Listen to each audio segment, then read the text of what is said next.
Hey, what's happening, guys? Hope everyone had a good trading week. Just thought I'd come over here for a few minutes and kind of just discuss about a trade that I took today. So, one thing that I started doing is I started selling put options. And I just wanted to come over here briefly just to kind of show you guys how I go about selling my put options in a proper way.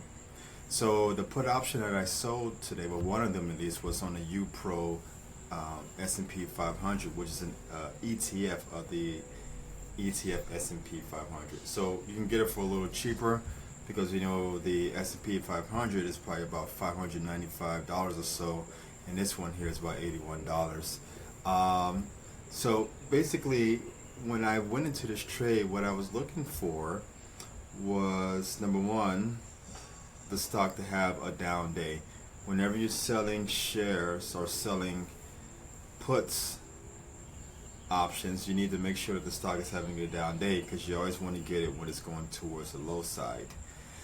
So I also use the Bollinger Bands to help me to identify the best opportunity for me to enter a trade. So right now I'm here on the 1 hour chart, and you see here as the Bollinger Band and the candlesticks, as it exits the Bollinger Bands, it always retreats back into the band. So with that volatility, I'm looking for the candlestick to exit out. And we see as we go down the line here in the 1 hour chart, usually when it hits about 77, 75, that mid 70 to high 70 and even 80 range, it kind of retreats back into the Bollinger Bands.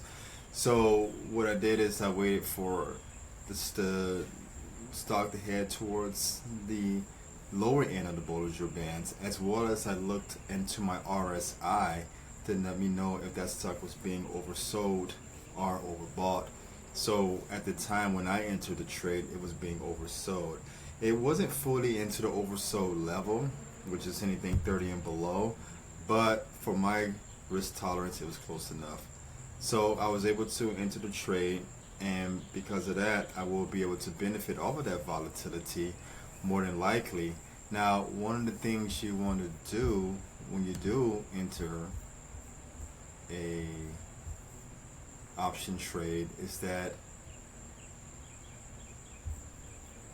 you want to make sure that you get a delta that's on the low side. Okay, I usually look for deltas that are about 20% and lower, because I think of it as this way: that's the odds that I will be called to then purchase the option, right? Because when you sell an option, it obligates you to purchase the option if assigned. So, and another thing, when I do sell options, it's always on a stock that I don't mind owning, right? Because if I am called, then I know I can get it at a price that I am comfortable with, and I can turn around and maybe sell call options on that. So, anyways, this here is a Robinhood application. And what you're going to do here is you're going to go to sell and put, and this is the UPRO already entered in here. Now, most people usually look for an expiration of 30 days or 45. I mean, you can do 7. You do whatever you feel comfortable with.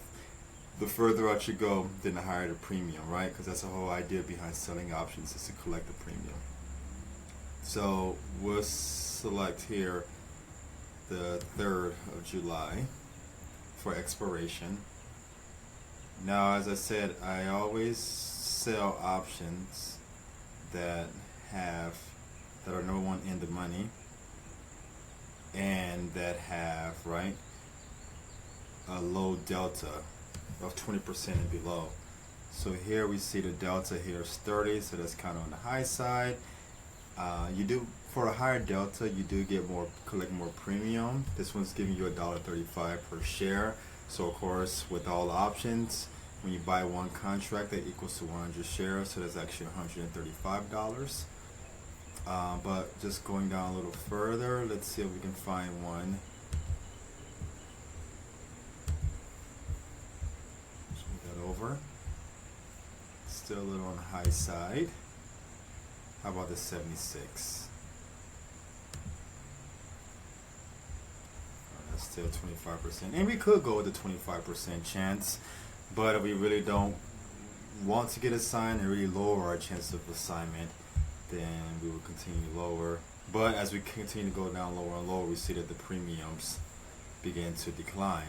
So as we saw with the Bollinger Band example, this stock tends to go to 75 and then quickly retreats back up. So I feel comfortable, honestly, with the 76 strike. So with the 76 strike price, right, it's at 24%. So then I just click and I'm going to add and follow through the flow chart to purchase this. So as I said, I usually put in my own price, right? We have the bid at 115 and X at 175. Now keep in mind this is after hours while I'm doing this, so it really won't update it. But usually we'll put somewhere in between, right?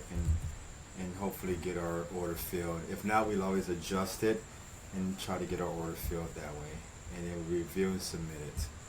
So basically this is a good way to collect premiums and make money